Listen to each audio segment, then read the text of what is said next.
सीमा पर लगभग एक सप्ताह से किसान संघर्षरत हैं और उनके संघर्षों को दमन करने के लिए, समाप्त करने के लिए सरकार निर्दयतापूर्वक इस ठंड के मौसम करा के ठंड में भी पानी का बौछार, रबर की गोलियां जैसे लाठीचार्ज किया गया है।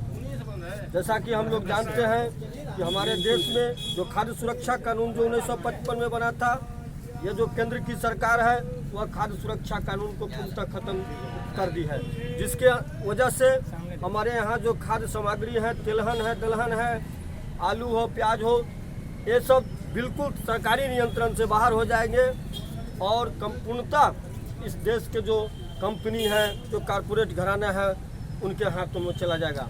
क्योंकि ये जो कंपनियां हैं वो सिर्फ मुनाफा के लिए करती है, लेकिन खाद्य सुरक्षा जो है वह बिल्कुल सरकार के ही नियंत्रण में सुरक्षित रह सकता है। जिस तरह से न्यूनतम समर्थन मूल्य को भी सरकार खत्म करने की योजना है और पूरी जो खेती है, किसानी है, उसको इस देश के जो कारपोरेट घराना है उनके हाथों में सौंप रही है। साथ साथ जो भी हमारे सार्वजनिक संस्थान हैं उनको निजीकरण के माध्यम से इस देश के कारपोरेट लोगों के हाथ में सौंप रही है। जैसा कि हम लोग जानते हैं कि हमारे बिहार में भी जो बिहार सरकार दावा कर रही है कि हमारे यहाँ किसानों की कोई समस्या नहीं है, ये बिल्कुल जो कहते हैं कि एकदम निंदनीय है।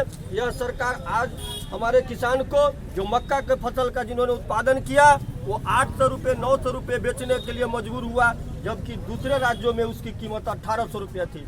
आज धान की कीमत 1100 रुपये बेचने के लिए मजबूर है।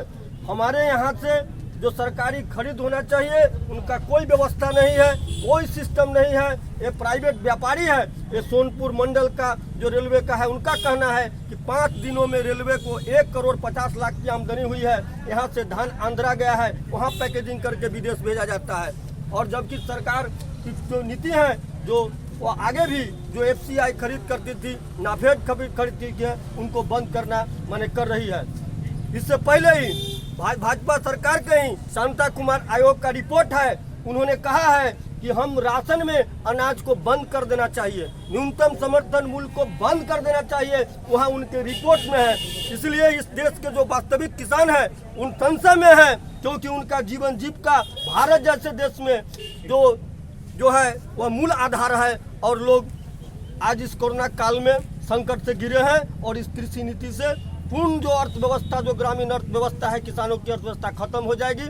इसलिए यह जीवन मौत की लड़ाई है।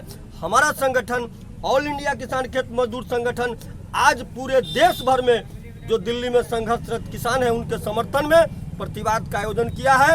आने वाले दिनों में आज केंद्र सरकार के साथ वार्ता होगी। मेरा नाम लाल बाबू महतो, जिला सचिव ऑल इंडिया।